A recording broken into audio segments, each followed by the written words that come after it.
Hello, everybody. Welcome to the Red Devil Experience. How we all doing? Hope everybody's doing well. A little bit of technical difficulties. I don't know. YouTube is freaking out, but I think we're okay now. I think we're good. Sorry about the confusion, but let's get straight into it. Axe Lord, I see you in here. Good to see you in here. So topic today. Manchester United possibly looking to get in two center backs. And we will see. What is going on right now? Okay, this thing is working, right? Yes, this is it. This is it. So Manchester United are looking to get in two center backs. Victor Lindelof potentially may be sold. We already lost Rafael Varane, so the two center backs can come. This is what we need to be moving on. So as you can see. Plettigol, which we've talked about previously, right? Plettigol is a credible German source. He's a pretty reliable guy, pretty reliable source. And in this occasion, it has no German links, but he is saying that Fenerbahce are interested in signing Victor Lindelof, and Manchester United are open to selling him. That is followed up by himself also stating that if Victor Lindelof leaves Manchester United, it could mean the club will sign two centre backs, which we were kind of privy to already a little bit before this information. Negotiations to sign Jarrad Branthwaite are ongoing but difficult. Matthijs de Ligt remains a transfer target, and United haven't given up hope on Leny Yoro.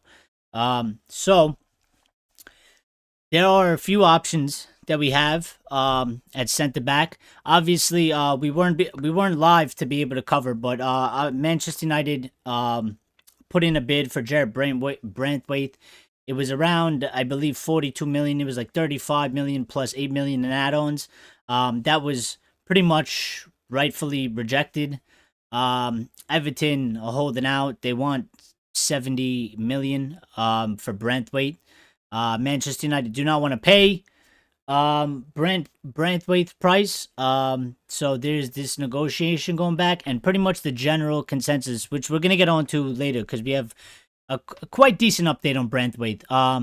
But pretty much United don't want to pay that. If Everton refuse to negotiate or lower their price or their asking price, Manchester United will move on to other transfer targets that they have for center back, including these two mentioned here in Matthijs de Ligt and Leny Yoro.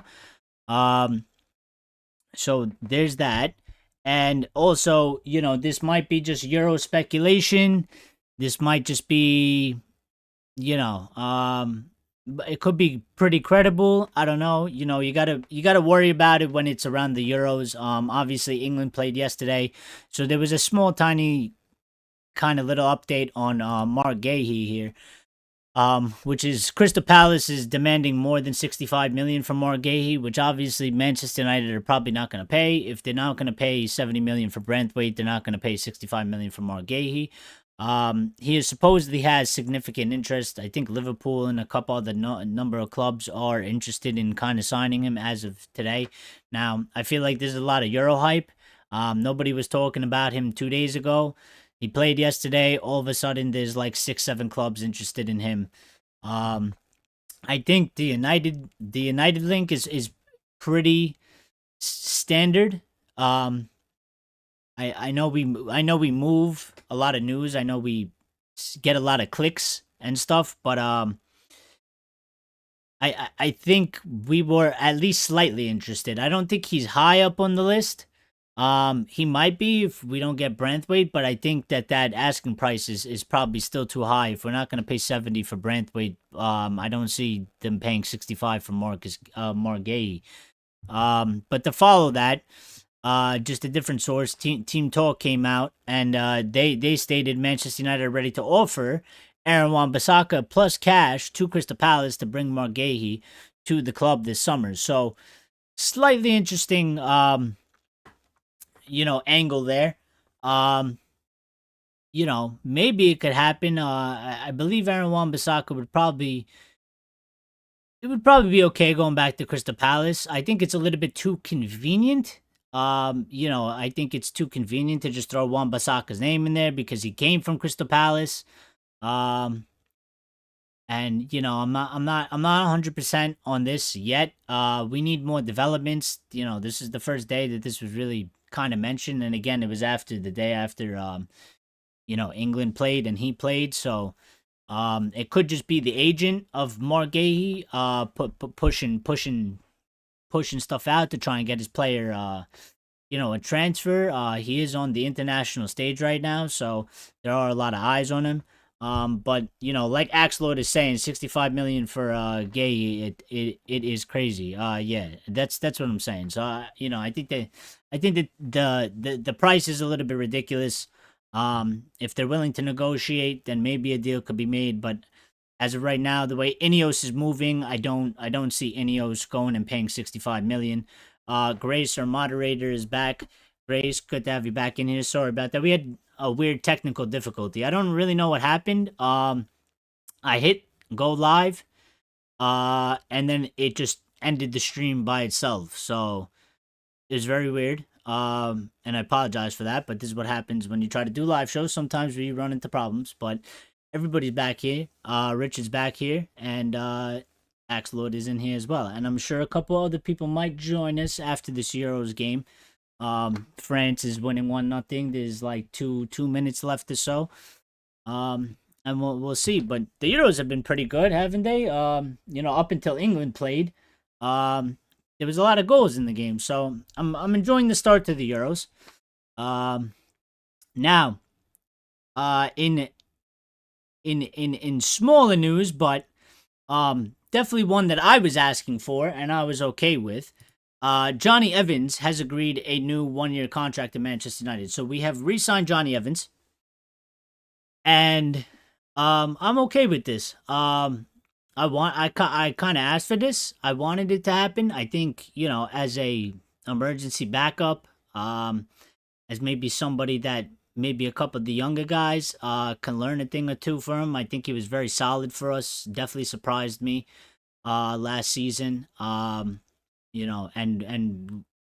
we didn't have him, we would have been totally screwed. So I think Johnny Evans is one of those guys that, you never want to see him starting matches, really. But, I think he's okay to keep around the club. He's on a low wage. He's got experience. He understands what a Manchester United player is. He still holds that over from, the Fergie era and, Ferguson signing him and all that. So, I think, he's a decent guy to keep around the club for now. He's not getting a ridiculous amount of wages. So I'm pretty content with that. And, squad depth, it's important. So I think the solidity that he showed last season, I think, as somebody that would be, an emergency backup, I think it's a great option in my opinion. So, Richard wants Lindelof to go to Jose. Axel was saying Mbappe broke his nose. Did he break his nose? That's crazy if he did.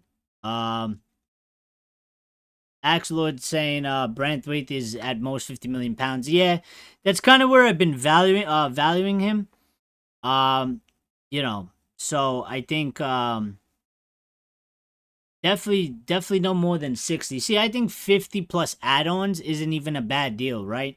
I'm not against the add-ons parts because that's like performance based. If you put it correctly, then he's playing good, the team's playing good. And then I'm okay with paying a little bit extra. But you don't want to put that price. You don't want to pay 60 million flat. 50 million plus add-ons is okay. And we need to look at something like that. Hopefully Everton budge a little bit because they're being very stubborn and they only have a little bit left to go anyway before they have to sell somebody. So maybe we'll see some movement. And we'll see. Our moderator Grace is high on Ribena, so don't push her. You've been warned. You've been warned multiple times. Don't mess with Grace. That's why she is our moderator. She will kick your ass if she has to. Lyle's in here. Lyle, good to see you. Just came by for a quick hello. Drop a like. Can't stay too long. All right. Well, thank you, Lyle. Appreciate it. X Lord's asking what Rabina is. France won. Yeah, we gotta figure that out. Everything Carpy is in here again. How you doing? It's good to see you in here. So what are you saying? Tadibo and Branthwaite are the two center backs. Branthwaite, 50 plus, 10 to 15 add-ons is about right. Maybe give them a player on loan like Kumbala. All right. Yeah, I see you there. Yeah, I think I think somehow Tadibo will end up at the club. I don't know what it is about Tadibo because Tadibo's been linked with us for over a year now, pretty much. And everybody's expecting Tadibo to come now more than ever because obviously Sir Jim owns Nice, and it should be like the easiest deal that INEOS and Sir Jim could possibly do. But what I find weird is that like we're not getting the updates on Tadibo. It's not like there's movement. It's just like Tadibo is on the list. So it's like, do they not even rate Tadibo as like the #1 target? It's a little bit strange. It's just like he's just kind of hanging around. He's been hanging around. You know, we've been linked with him, or you know, articles have come out about him so many times. And maybe maybe you're right there. There's no pressure, and could happen towards the end of the window. Why rush it? United are in control. That's true as well. That's definitely true. You know what I mean. Maybe you're doing the most difficult deal first. That's a good point. That's a good point, Grace. And yeah, it could very well be. It could very well be. Maybe that deal is in the bag. And this is why I love the chat, because now you just gave me another point to think on. Because I was thinking of it one way, but you know, maybe that deal is absolutely in the bag. It's not a problem at all. They don't really need to push for it. So try and figure out all the other deals, because you need to figure out the transfer price. You need to see what players you're going to be able to sell, how much money we're going to have to make sure we get all our other targets. Maybe they already know the price and all the deal pretty much, and you know, it's pretty much set. It's just not official. They have a good estimate on it. So there's no need to go and do that deal first, because they could do that deal later on, while we have to do a deal where there's more competition and we might miss out on a certain player or something like that. So excellent point by the chat. And this is why I love the chat, and this is why I love when people get involved, because you know, this is what we want. Different viewpoints, different opinions, different thought process. So excellent by the chat. That was great.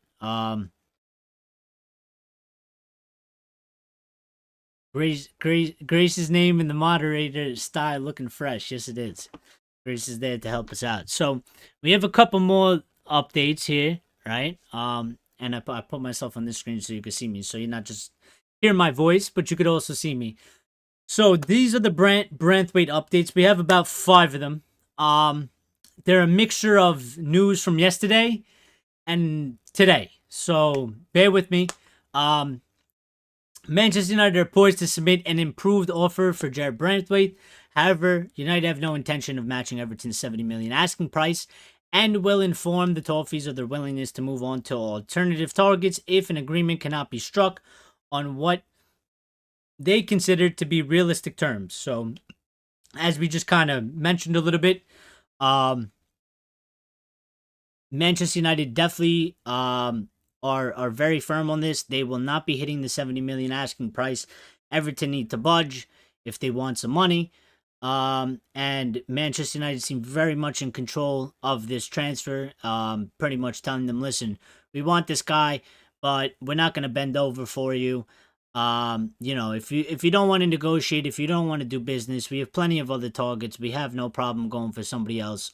You know, your loss. We'll move on and we'll continue to do our business. So I like this position from United.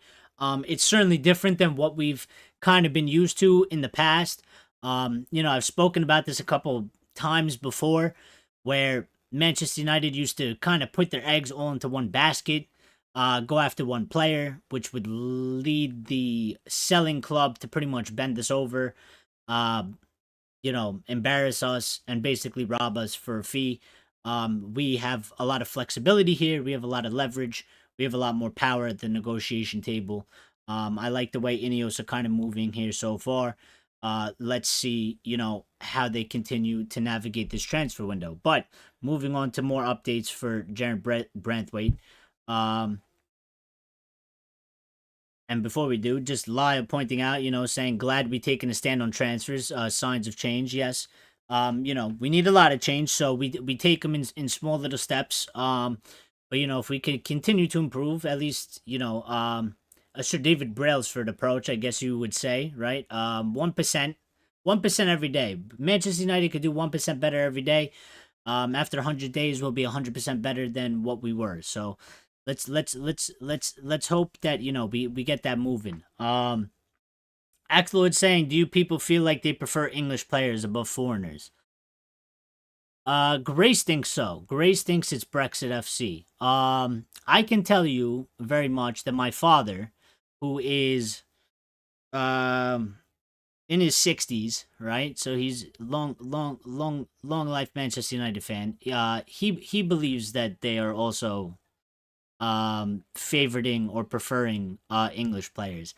I am not 100% set on that yet, solely because yes, we have a couple English targets here and there, but there are also foreign targets. It does seem like they do want a certain amount of English players, but I don't think it's going to be to the extent of like a Brexit FC. Can we do a poll, Branthwaite or a Guehi?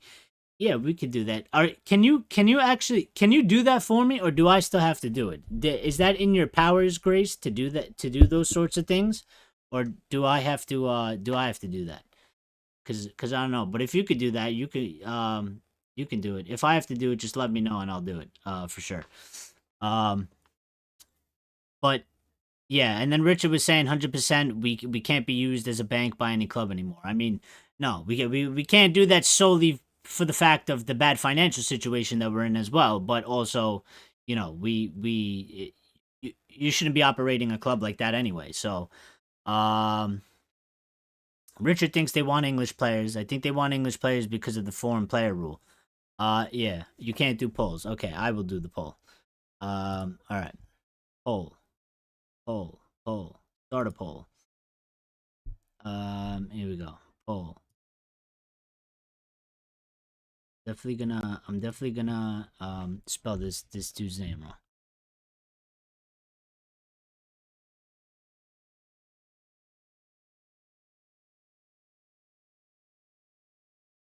Who do you want? Question mark. The microphone's in the way of my keyboard, so it's it's kind of a pain in the ass to type. But Branthwaite. I'm gonna spell his name wrong, but I don't really care at this point. And Guehi. Start a poll.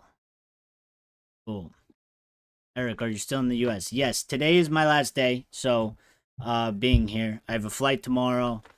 And I have a flight tomorrow, 4 p.m. Eastern Standard Time, so that's why we won't be able to do a show. And I'll get there Thursday.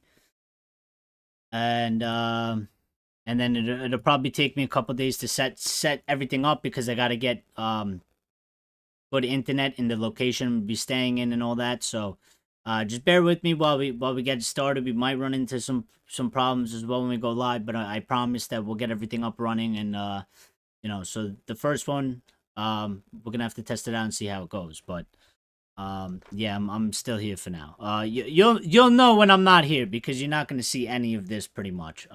Maybe we'll have the little article clips, but the backgrounds and the green screen will definitely be gone. I'm not gonna have that available. So, I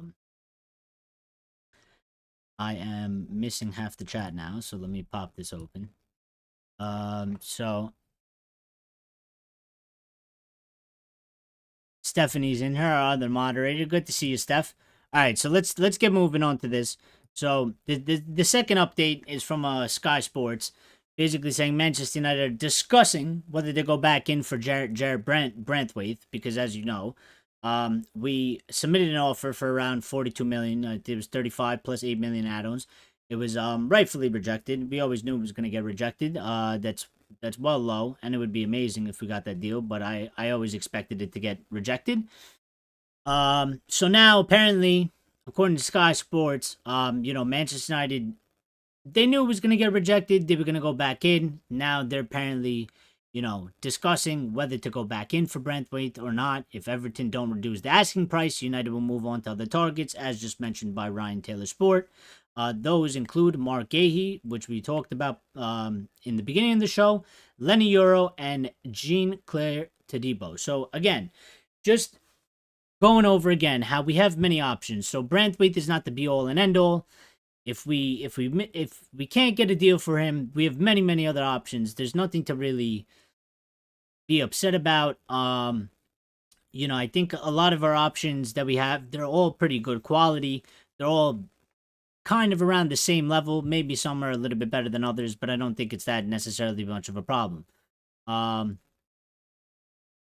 Everybody's in here voting on the poll.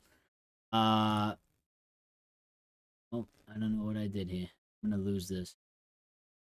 Yep.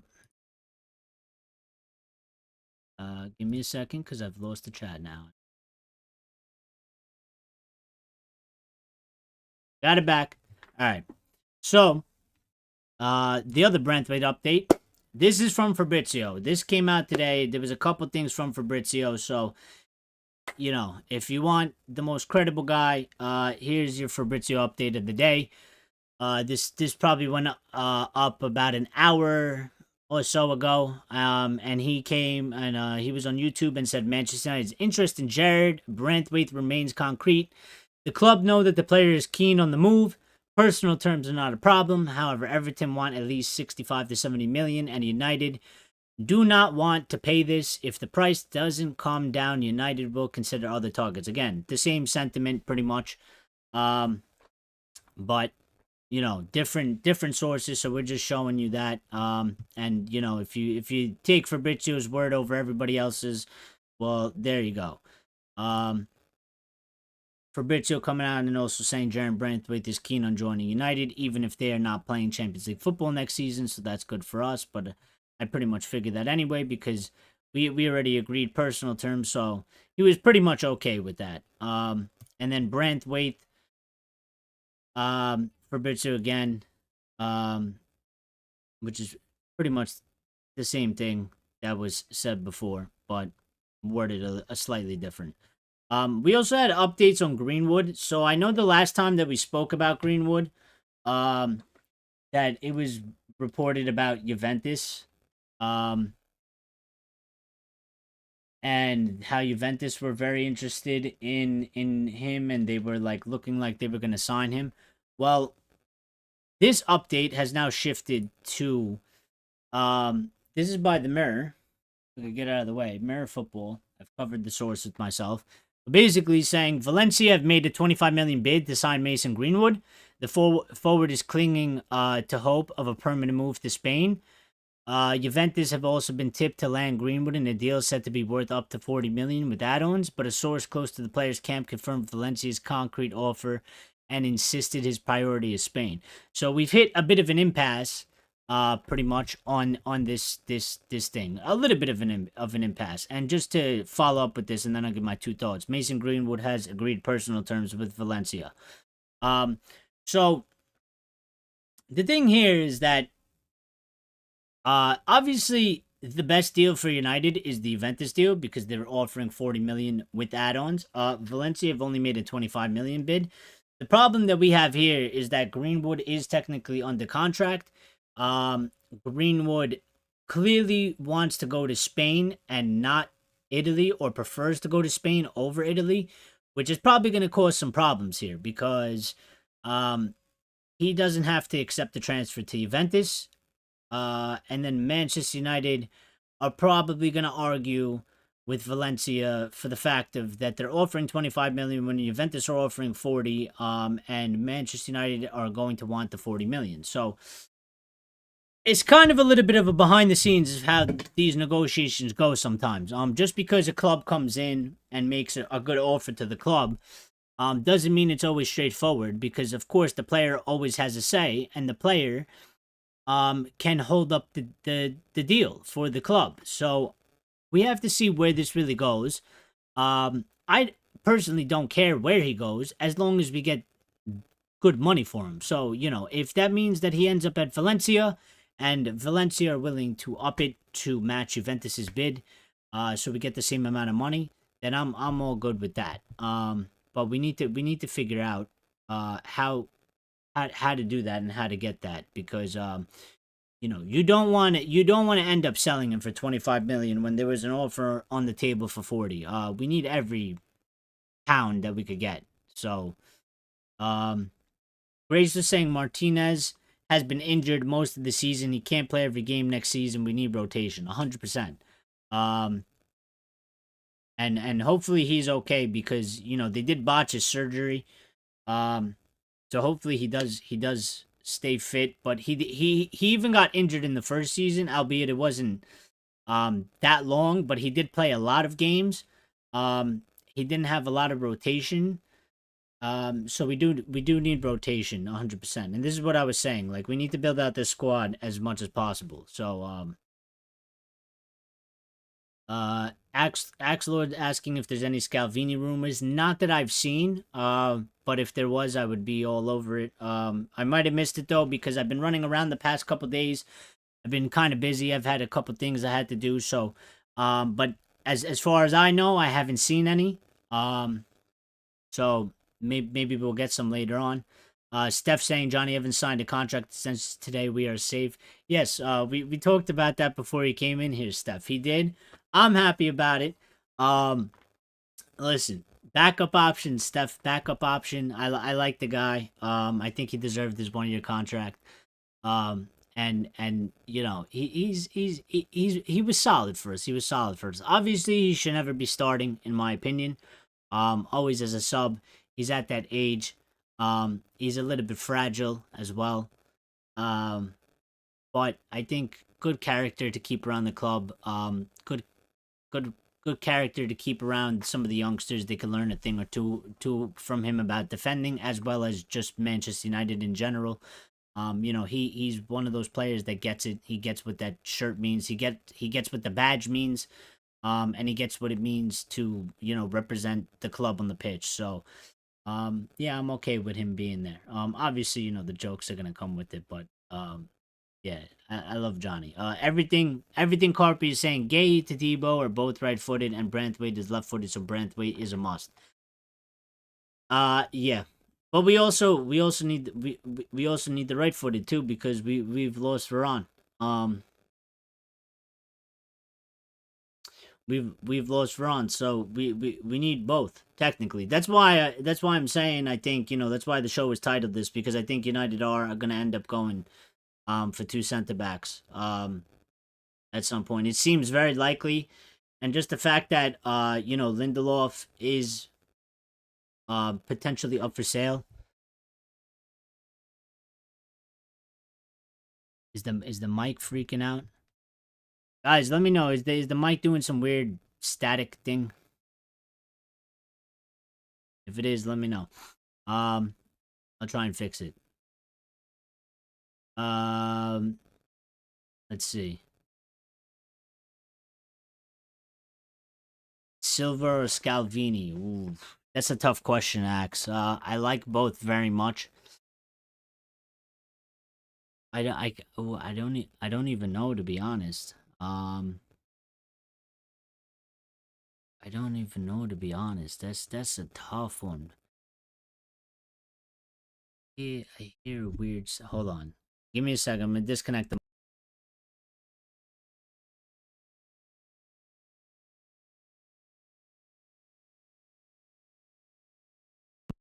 We back?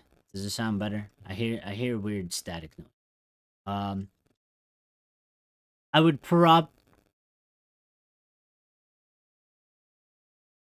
No, it sounds worse now.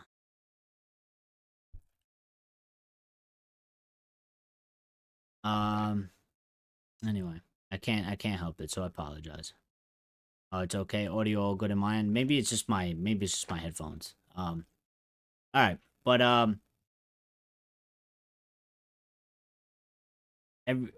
Yeah, so Antonio Silva or or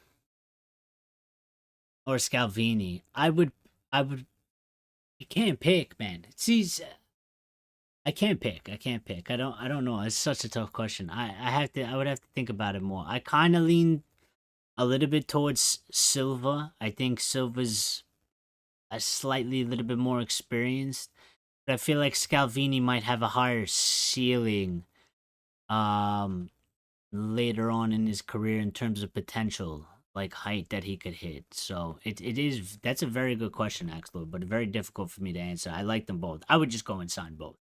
I'm gonna cheat my way out of it and say I would just sign both. Um, Axel is saying just ask for 10 more from Valencia. Yeah. But let's see. They got to be willing to pay it, right? They're clearly trying to do something like how we're doing to Everton, right? They're going low with the bid because they don't want to pay 40, right? So they want to pay less. But we obviously want the most. Um, Grace is asking, what's the point of spending 60 million plus on Branthwaite if he's not going to play next to Martinez? Well, the thing about Branthwaite is, if I'm not mistaken, I think he's actually pretty good with both his feet. So he is considered a left-footed player. But I actually think he's very two-footed. So he could actually use his right foot as well. To a high quality, I guess. Um,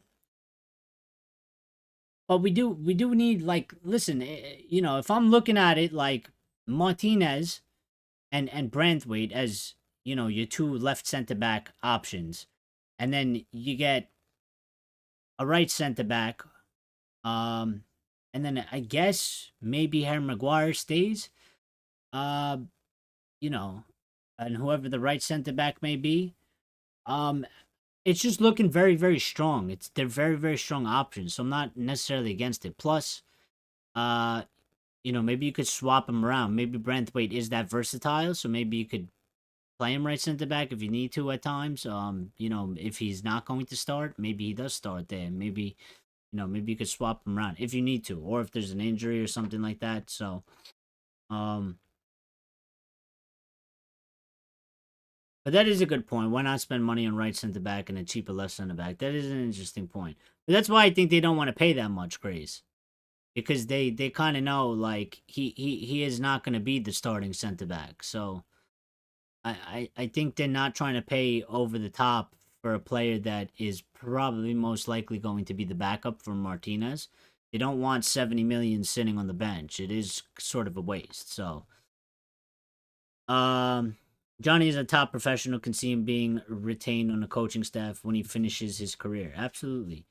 Mike's fine. Okay. Even though I hear weird static. And Antonio Silva is such a hipster signing. I like him. I like him, Grace. I like him. I watch a little bit of Benfica here and there. My friends are Portuguese and stuff, and I liked him for like 2 years now or so. So, you know, um, I think he could be good. He needs some work though. He's not the finished article. He's not. Um, he's not like a lead, right? He needs some work. He's a little bit rough around the edges in certain areas, but I think he has good quality in him, and it wouldn't be bad. He's young, and in my opinion, he has high potential. But maybe, maybe he is a hipster signing. It caught on, but I've been talking about him for 2 years now, at least with myself, and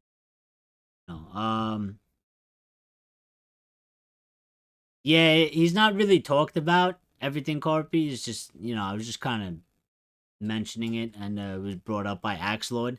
So he's not. I don't think he's he's not a strong candidate for us to get, but um, I would still go get him maybe. I would definitely be looking at him. So the lit story will not go away, and Ten Hag likes him, but no way would I pay him 350K a week. Well, that is the issue, right? His wages is the issue because I think he is available, and we have like a small minor update on that. But his um his value, I think, is around 40 million, which isn't a bad deal for a player like that. But his wages is certainly way too high. So, we would need to figure out. I don't even know how you do anything about the wages. It's definitely a concern though, Richard.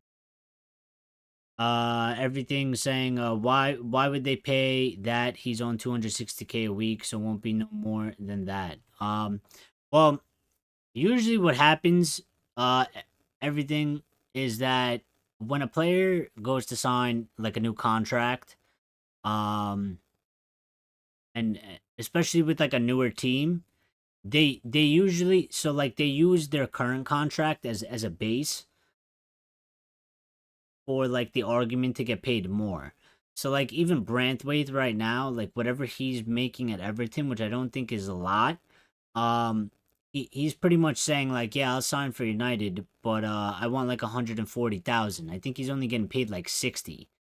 Um, so they use that to get an increase in pay because they are locking in their wages for the next 4 to 5 years potentially. And it's just something that happens. They do ask for that because they want to get paid at the end of the day. That usually probably comes from the agent's side, right? It usually comes from the agent's side. So, um, Lyle's out of here. Lyle, thank you for joining us. Appreciate you. And yeah, smash the like button. Thank you for smashing the like button. And hopefully you can join us, in a few days when I get everything up and running.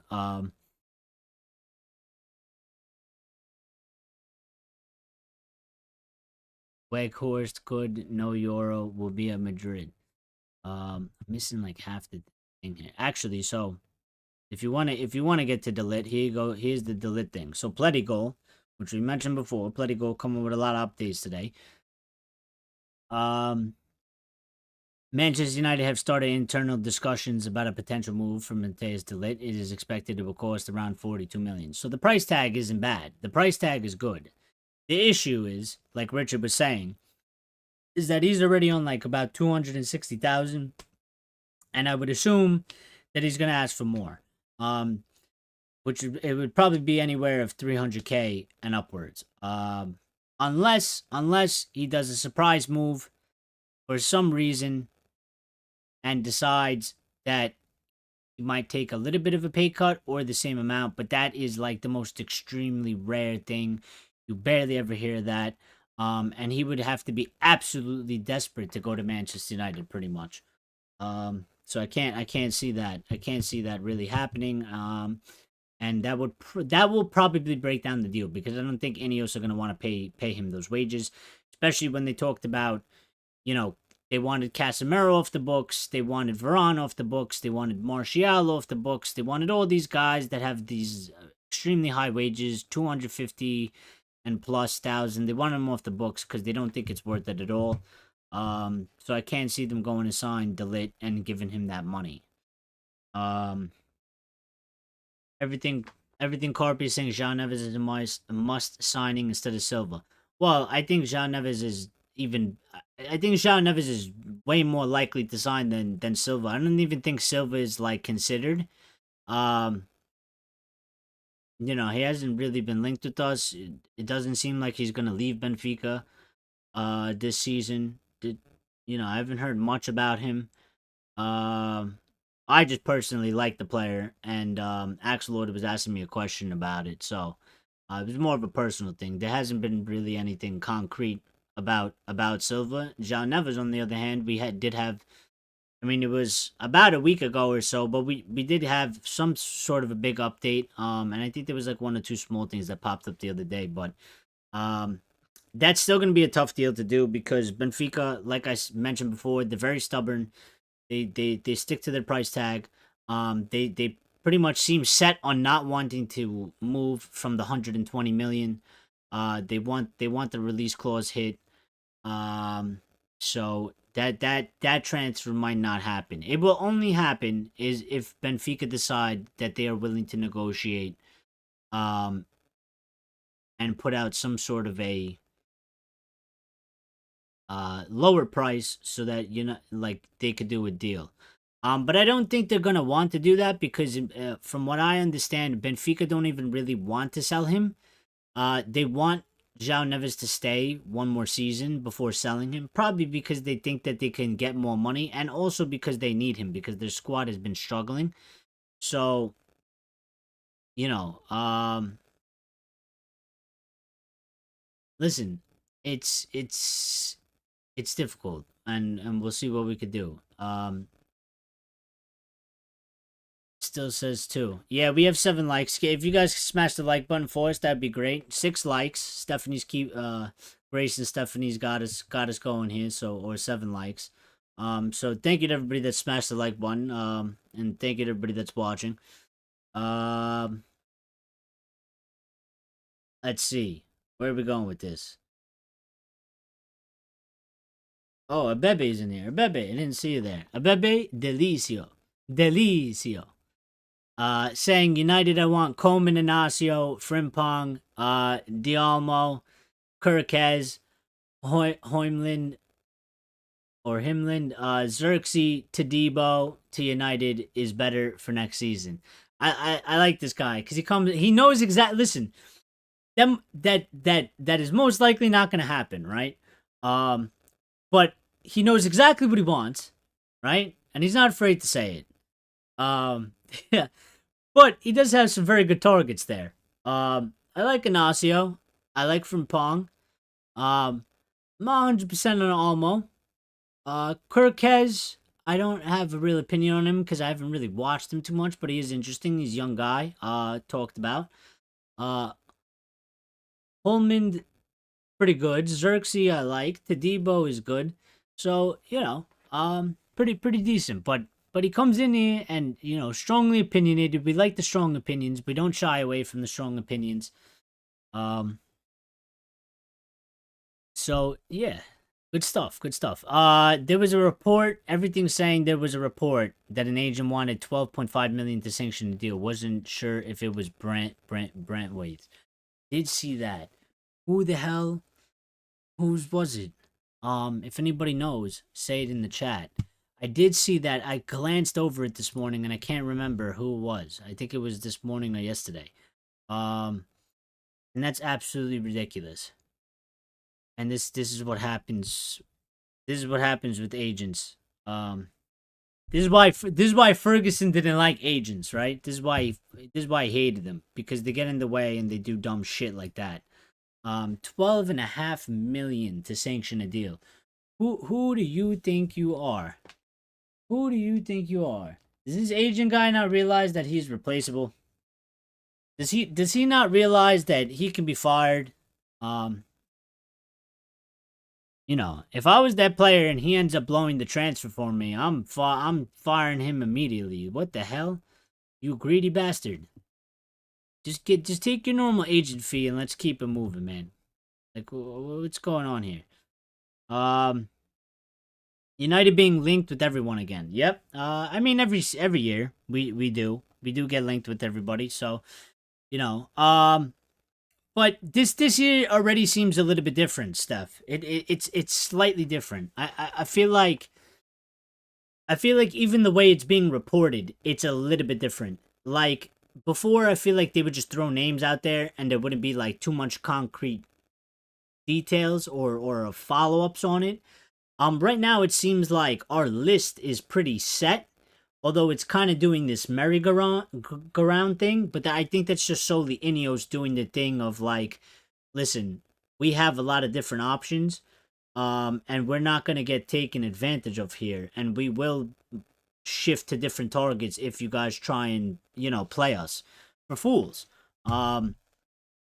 So, whereas before I think like it was a little bit more like, we want De Jong. And then it's De Jong, and then they might mention like one or two random 3 people, but really the focus was always De Jong. He was the number 1 target. That was the strongest interest, and then that guy gets mentioned, but it was never credible, and it never even happened. And nobody ever looked at him. Right now, it seems the list seem a little bit different right now. Everything saying the only option for De Ligt would be a loan with 50-50 cut wages paid each way with Bayern, with maybe an option to buy cheaper. Yeah, I don't see that happening though. I'm not dismissing your point. I think that you're probably right there, right? That would probably be one of the only ways for it to actually happen. Um, but you don't really see deals like that happen. And I don't know how desperate Bayern are actually looking to get rid of him. They might just keep him. I mean, if they really want to get rid of him, then maybe they'll do it. But yeah, those wages are really a problem. And it doesn't seem like it's gonna happen. Oh, Grace pointing out that that was Xerxes' agent. Okay, well, Xerxes' agent is, if that's true, Xerxes' agent is a mercenary bastard. Trying to ruin the deal. He's, how can you pay 12.5 million to sanction the deal when Xerxes literally cost 35 million? It's like almost, I mean, it's not half, but it's like close to almost half of what Xerxes costs is going straight to the agent. That's crazy. That's crazy. Grace saying a Bebe playing FIFA with that list. Yeah. A little bit of FIFA, maybe a little bit of Football Manager. Grace also saying strong opinions get you far in life. I agree with this sentiment, Grace. I 100% agree.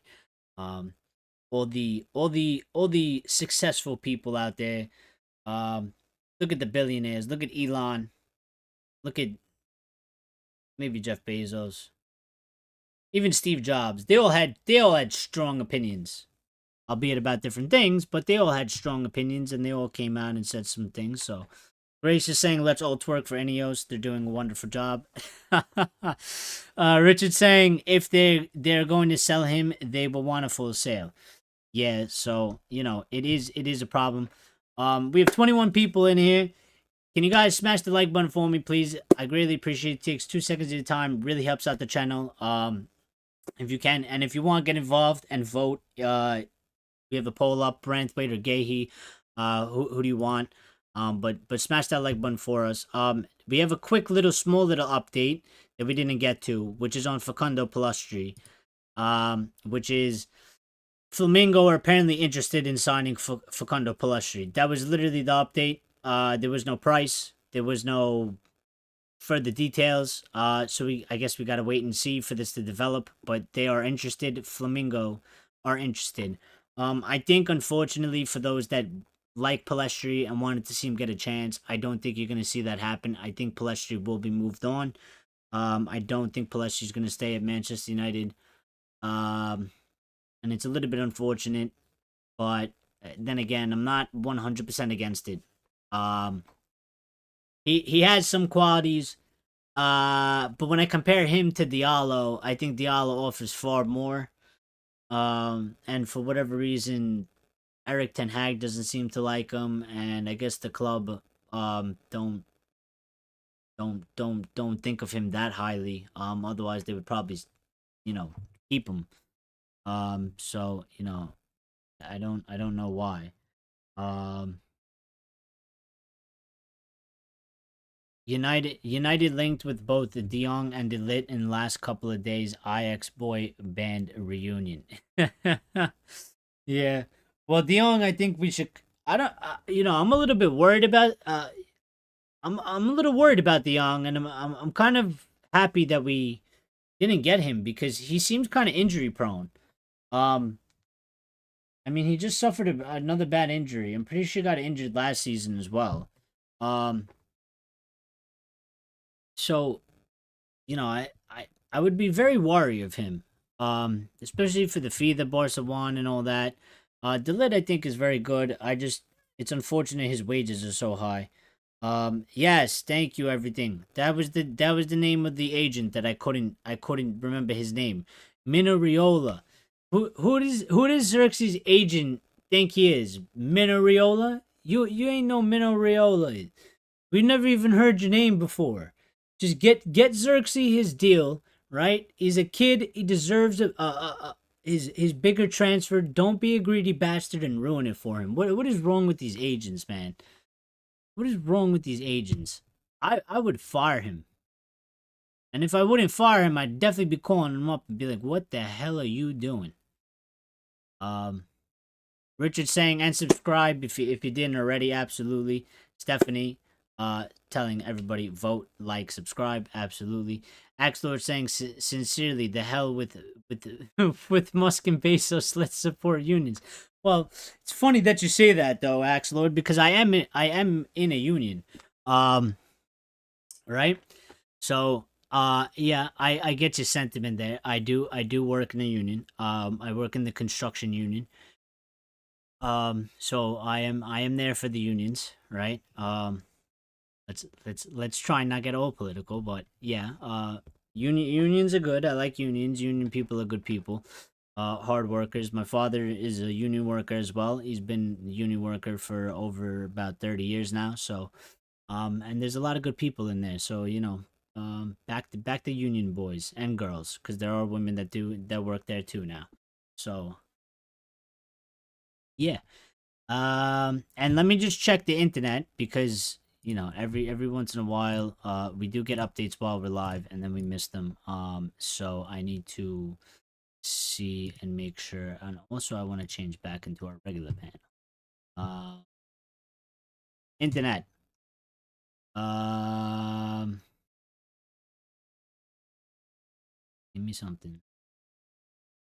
Give me something. Give me anything. Oh.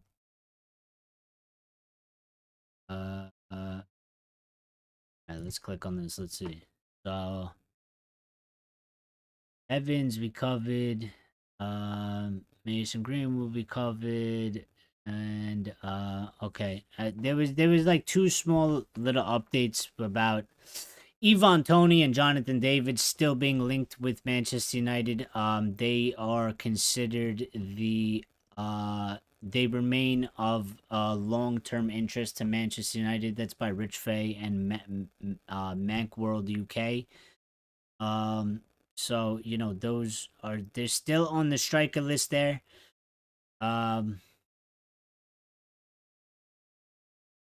And we did sign a kid, by the way. I know we didn't speak about this, and I know this isn't like the biggest news ever, but we did sign, apparently. He is a wonder kid. He's been offered a scholarship deal to bring him into the academy. His name is James Overy. He's 16 years old. He left Perth Glory last year when his family moved to England. He has since been playing for Newton Abbott Spurs first team in the English ninth tier division. He is a right back. He impressed during a preseason friendly last summer against West Ham while playing for Perth at just 15 years old. The Hammers joined Everton and Leicester in tracking him, who is eligible to play for England and Australia. But United won the race, and the teenagers expected to feature for the under-18s next season. Scholarships are offered to young players and represent a milestone on the way to potentially being offered a pro contract that can be signed at 17 years old.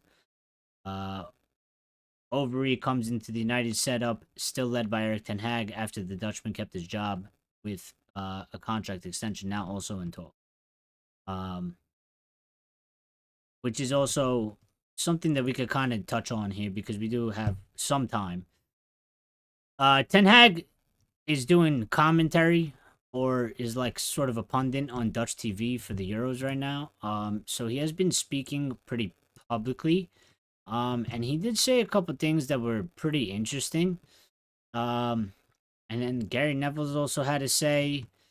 But I find, what Ten Hag was saying and what Ten Hag was on about, I find it pretty interesting. The things that he was saying. So, he was talking about, he talked about Southgate. He talked about Grealish and Rashford, which isn't the thing I really want to talk about. He really, what I wanted to talk about is that he mentions about the whole INEOS process, and what he basically thought about all that, and how he kind of feels about that. Um, and I just want to get to the beginning. So Erik ten Hag was asked I guess about, United talking to Tuchel, and Ten Hag said to this is Dutch TV that he's doing punditry, or an analyst or whatever for the Euros. He said Manchester United have told me they spoke with Tuchel, but they eventually came to the conclusion that they already have the best manager. Um, so a little bit of arrogance there from Erik Ten Hag, calling himself, or pretty much saying, he's the best manager, or that INEOS said that he was the best manager, which I like that anyway. I don't care. So there was one or two people that were upset by that. Get over yourselves. He went on to say that Manchester United and I still have to find an agreement for the new contract. This isn't easily done. We are still going to have to talk about this. So him just letting us know that the whole thing is going on. Erik Ten Hag being a little bit facetious here, or a little bit sarcastic, trying to be a little bit funny. Pretty much saying that Manchester United disturbed my holiday. They suddenly stood at my doorstep because they went there to go speak to him. So he was on holiday at Ibiza. They went to Ibiza to meet him and have discussions with him about the managerial position, which is kind of funny. I like how he's opened up a little bit more. I feel like he should stick to this, really, regardless of the English media. It just shows a little bit more character, which he gets criticized for, but I've always known that he's had character, but um yeah, I like it. It just adds to his character a little bit more. Um and he also said Ineos took their time. They are new in football. It is normal to reflect the season. It's no secret that they talked with multiple candidates. So, Erik Ten Hag pretty calm about the whole situation. And as, I speculated on, pretty much more or less standard business. I think he understood what it was, especially after you finish in eighth place. Um, and new people come in, I think he knew that something like that was going to happen anyway. But he then followed up by saying, here in Holland, this is not done. In fact, it's not even allowed here. But in England, they have different rules and laws. So he was just talking about how, like, basically, because the club have a manager, in Holland, they are not allowed to go and talk to other managers while they have a manager employed. It is against the rules. Where in England, you are allowed to do that. So he was just pointing out the differences. Because he is on Dutch TV, so it is sort of a different angle, that one that maybe they're not really used to, because they can't do what Man United did in Holland, so it's a little bit weird and different for them. Um, yeah, that's I think that was all of that on that, and I don't see anything else. It's been a little bit slow with the news, which is why we were kind of holding out for a show. I was gonna do one a couple days ago, but it has been slow. It has been slow ever since, I think it was Thursday of last week, when they came out with the Branthwaite news, right? And all that good stuff. And we made the bid. It's been pretty slow ever since the Euros started, pretty much. Which I assume it's gonna pick back up again anyway. So this is pretty normal. I assumed for that to happen anyway. How's the poll looking? It's out of 21 people, 71% have voted for Branthwaite over Guehi. So Branthwaite clearly the favorite here, out of the people watching. So, pretty interesting. I actually thought Guehi wasn't that bad though. When I watched him play the other day, yesterday for England, I thought he did pretty decent. I think he's a pretty decent centre back. But for 65 million, absolutely not. And I guess if you had to say Guehi for 60 million or Branthwaite for 60 million, I would also choose Branthwaite at that point. If you just put them at the same price, that's decently pretty high. I would probably go with Branthwaite as well. Um,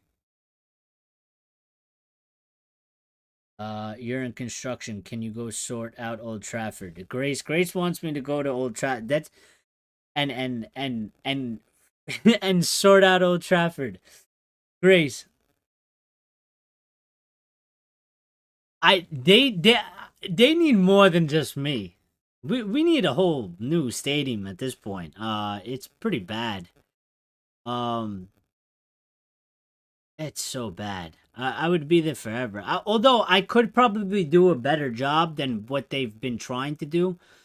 Over the past 2 or 3 years, which has been basically very little, next to nothing. But supposedly at one point they did patch the holes in the roof, so it wasn't supposed to leak. But obviously, either they didn't do a good job or they just never did it because it was a waterfall. I'm pretty sure I could at least do a better job than that. I could definitely stop some of the leaking for sure.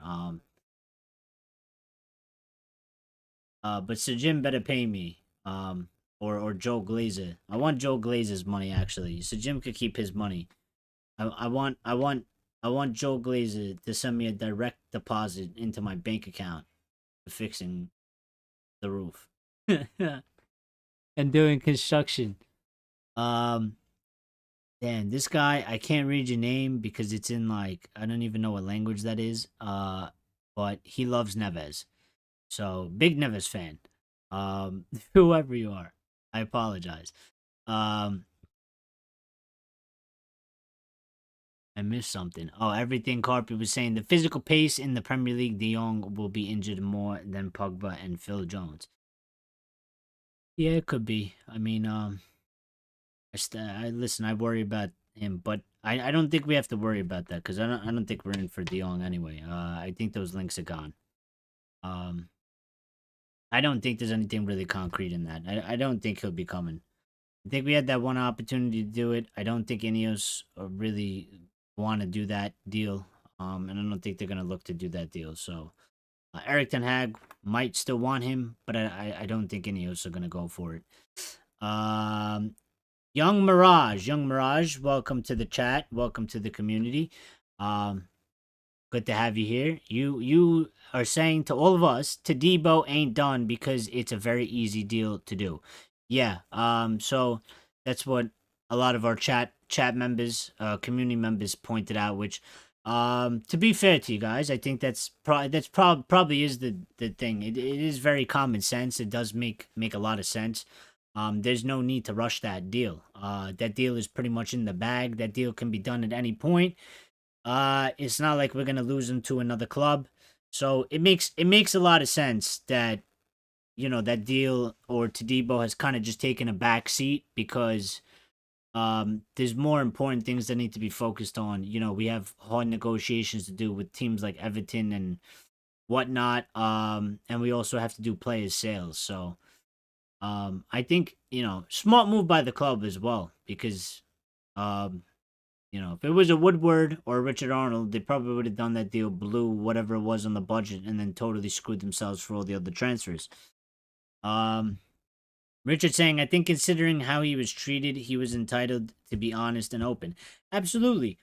He should be open and honest anyway. I always like that anyway. Just say how it is sometimes. You know what I mean? I understand sometimes you got to keep it you got to keep it formal, you got to keep it professional in certain instances, but also at the same time like dude, to come out and say it just so people can shut up at because at the end of the day I feel like when they kind of beat around the bush a little bit, it leaves too much open to interpretation and then people start writing the narrative for them. So there's certain situations where I'd rather just have the managers just be direct as possible because it's come from his mouth and now the fan base can't argue about, oh, but he's saying this and not that and this and that, and the media can't do it to him either. So I like it when they sort of set the record straight. I've always been like that. I think Race appreciates that. Strong opinions. Strong opinions. Character development level up. Absolutely. He played well last night. Guehi, yes. Grace saying the Serbian left center back Palvicic is a beast. He played well. Yeah, he actually he played pretty good too. Richard saying only 2 hours on the plane from Malta. Eric, you're 2 hours from plane from Malta. You should hop on and come out there for like maybe like a week or whatever if you got nothing else to do. Um, it's gonna be a good time. There's a lot of festivals going on. You know, summertime over there is like party time. There's literally a festival every week. There's a lot of cool stuff you can go see. You know, it is very hot, but you know we have a lot of beaches, so you could go there as well. Um, so you know, definitely. I would advise if you ever have some free time, Richard, at any point. Obviously, you don't have to go like in this summer or whatever. But if you ever have any free time, extra money or whatever, or you want to take a little trip, hop on that plane and go there. Even if it's for like a week or 2 weeks, just walk around, just check it out. It's you know they got very cool structures. Um, it's almost like a little bit like ancient times in some places. They got like some castles. It's just it looks very different. But it's very cool. Um, McTominay, wait, Grace, don't tell me you have all these strong opinions on all these players, but do you have a soft spot for McTominay, Grace? Do you have a soft spot for McTominay? Michael Zachariah saying Branthwaite is a B Tech John Stones. You think so? You think so? I think that's a little bit harsh on him. He's still young. He's got some things to prove. He's got some potential. Maybe he's not the be all and end all. Maybe he's being a little bit overhyped right now, right? But I still think he's got something to offer for sure, in my opinion. Malta is amazing. Have you ever been there, Grace? Or you just like looked it up?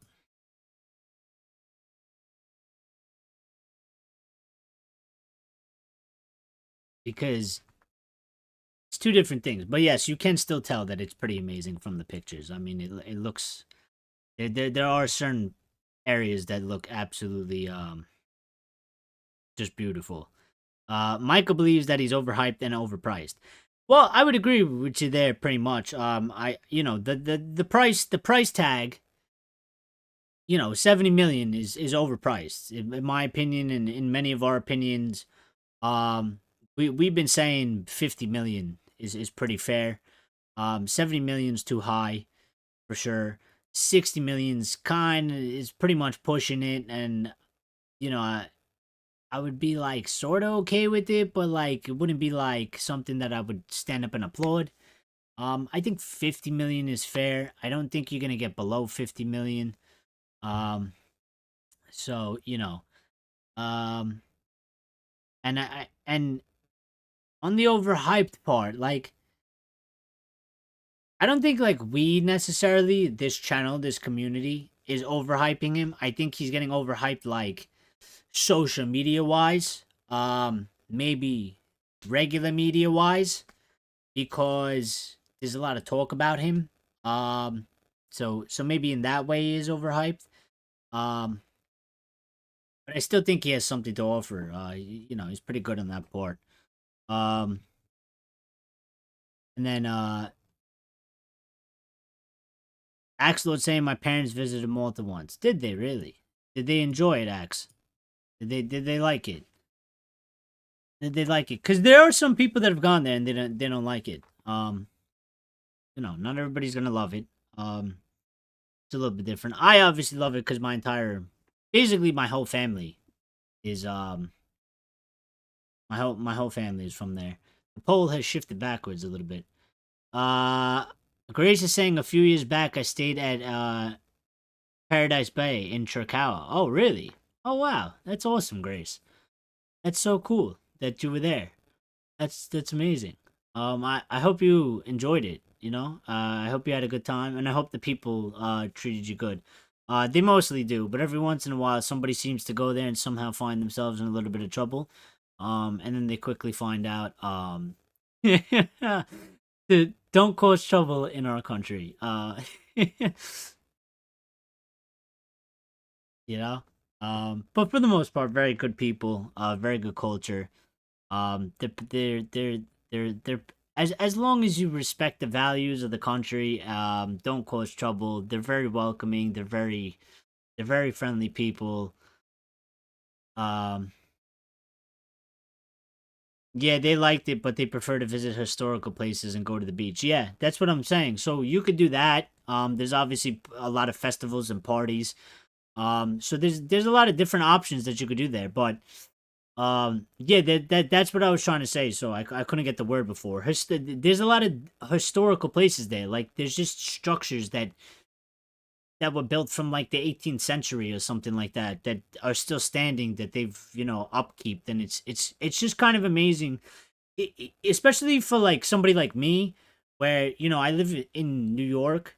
So you walk into the city and you see all these giant big buildings, skyscrapers and whatnot, and you're like, oh wow, but like there's everything's pretty much modern. There's no like real historical things that are from such a long time ago. And then you go to like this small little island and you're looking at a structure that is literally like a castle. And it's like, when was the last time I ever seen a castle? It's like an actual living castle just still standing there. This thing was built like hundreds and hundreds of years ago. And it's like right in front of my face. And I could actually go and walk on it and walk around. So like, it's kind of crazy. It's definitely a change of scenery, for sure. So, but I'm glad that the people that have been there have enjoyed it, for sure. And Grace was right. Grace was in there. She was at Paradise Bay. That's like a popular spot to be at, especially in Tracao is a big hub. Um, that's where the ferries are. Did you ever go on the ferry, Grace? It takes you from one side to another. That's over there.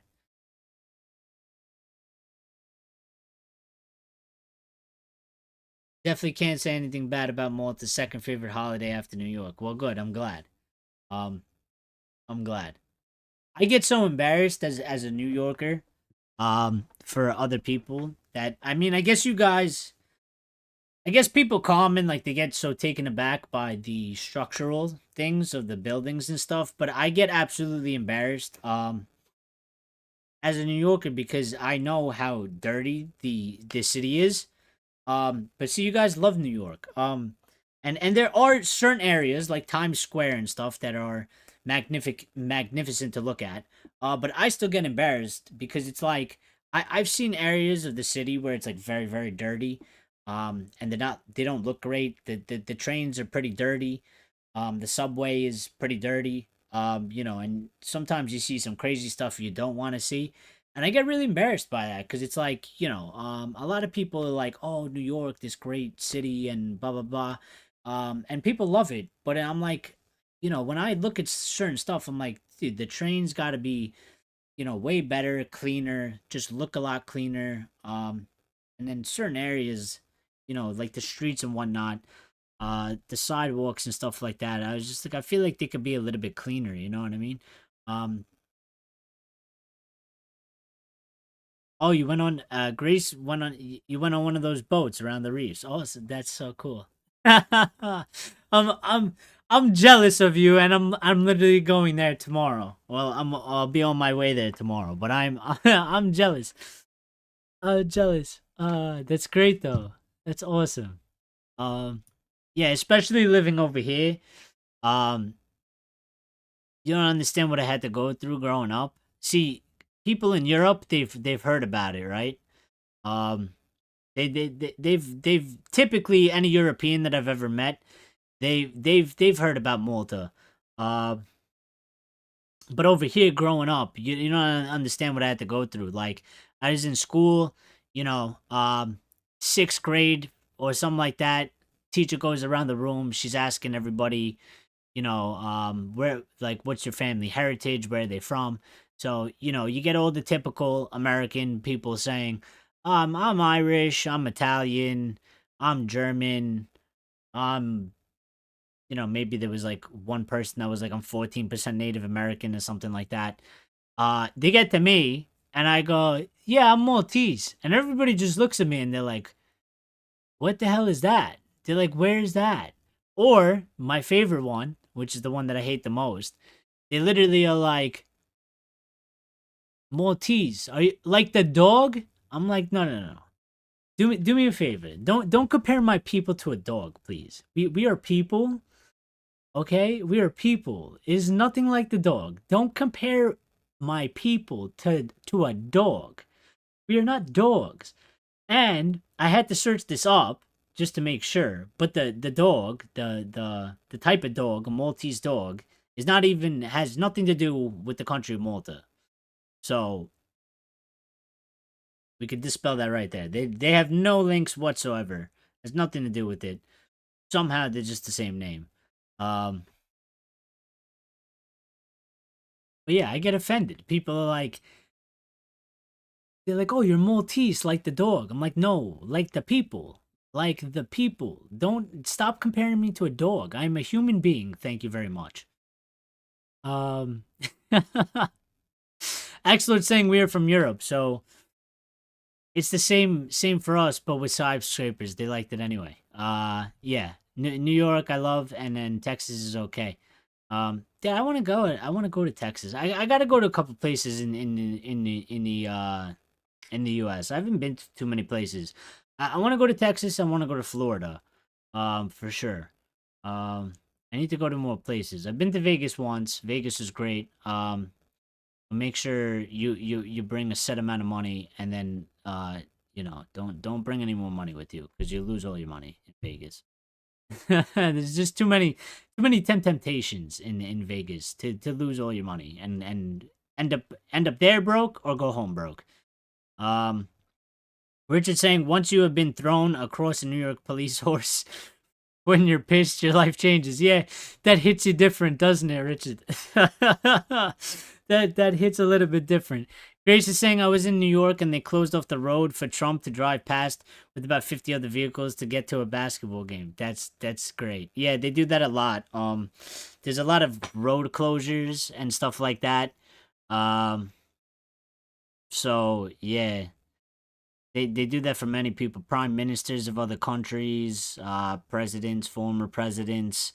They close the roads a lot in the city to allow these people to go in and out and move around. Americans don't know geography. They really don't. They don't. It's kind of sad. Um,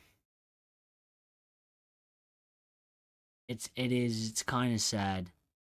I had a buddy of mine that, I mean, he's sort of an idiot anyway, but like he didn't even know like there was like we had like a couple flags that we were putting in the group chat, and like he didn't know like what the Spain flag was. Like the Spain flag, like he knew the Italian flag because he's Italian by heritage, right? And he's American. Um he didn't know the Spain flag. I don't or the French flag, or I think like Croatia. See, I get all my knowledge of that stuff from playing FIFA, so I know like a lot of flags. And then like I'm like, "Oh, that's the Albanian flag, or that's the Switzerland flag, or that's the Azerbaijan or something like that." And they're all just like everybody's just like, "How the hell do you know what flag this is?" And I'm just like, that is 20 something years of FIFA knowledge, looking up players and seeing the nationality flag. So, Axel was saying, man, I was once home in my hometown and we had to wait for Biden to pass by. The, the only TIE. Well, that must have taken you a while, Ax. If you had to wait for Biden to pass, he might have taken a nap or two in between, while he was passing.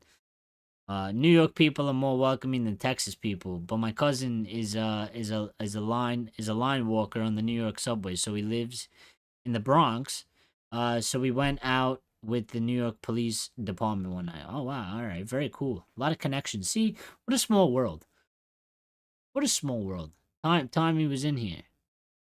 Grace saying it's not okay. I told one of the officers who was standing guard, I'm British. He ain't my leader. Safe to say he wasn't impressed. Probably never met a guy with you. I could just picture Grace just standing in front of like a New York an NYPD officer and just telling them that that's not my leader. I'm British. And he just looked at her like, what? He's like, what the hell? Like, this is what I'm dealing with today. He's like, I got some British girl over here talking about this is my leader and all this nonsense. And then, Grace, she's very strongly opinionated. So she wasn't going to hold back on that. But, yeah, that's all good stuff. That's absolutely hilarious, Grace. I find that absolutely hilarious.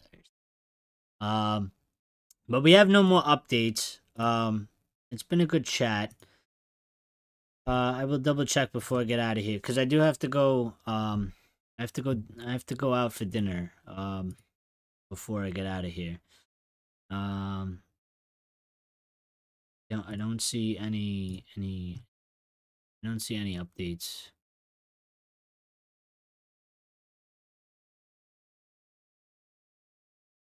That's that. But I've had a lovely time chatting with all of you.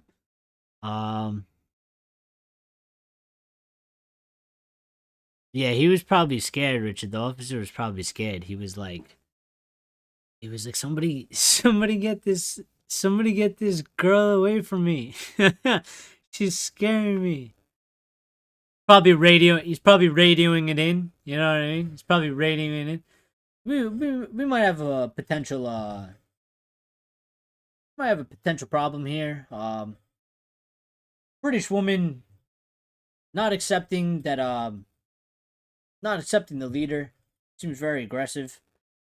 Just keep your eyes open. You might have to make a move or two. Yeah, but I do have to go for dinner. But I appreciate all of you for being here.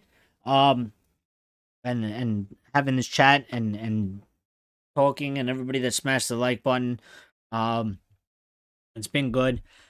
Obviously the last stream before I leave tomorrow, so it was good for you guys to be here and be involved. So I appreciate that as well.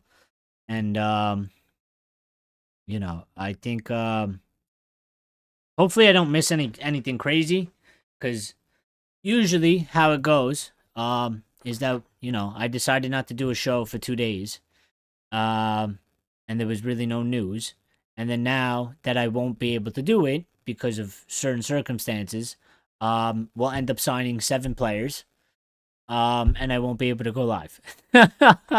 So no, but yeah, I hope everybody stays safe. I will see you all again very, very soon. Please give me a couple days. It's gonna be hectic, but I hope once I get it all set up, I'm pretty sure I will see all of you back in there. Because you guys are fantastic community. I've grown to love all of you. That very much so. You guys have been very important in just not for the not just for the channel, but into day-to-day life. I've very thoroughly enjoyed discussions. So thank you everybody that takes the time to be in here. I always greatly appreciate it. Our poll has ended with Branthwaite at 66%, Guehi 33%, 24 people voted. So shout out to all the people that got involved and voted. Thank you to our 2 moderators, Grace and Stephanie. I don't know if Stephanie's still here, but shout out to them anyway. Shout out to Richard. Shout out to Lyle. Shout out to Everything Carpy. Shout out to Axelord. Shout out to anybody else that I missed. For sure that I missed somebody, and I always forget his name, and I apologize. Rawson was in here. I don't know if he's still in here, but shout out to him. Bebe, shout out to Bebe. Shout out to Young Mirage. I hope you subscribed. We want you back in here. Thank you for getting involved in the chat. And I think that's everybody. So everybody have a good night, good morning, good evening, wherever you're watching from, wherever time of day it is. Stay safe, and we will catch you on the next one. Be good, guys. You might maybe get a surprise little video from me, maybe in the airport or something like that. I might do a short little update video. We don't know. We'll see how it goes. But we will see. Other than that, I will see you in a few days. And yeah, that's pretty much it. So thank you, guys. Be good. Stay safe. Enjoy the Euros, and hopefully INEOS gets some signings done or moving.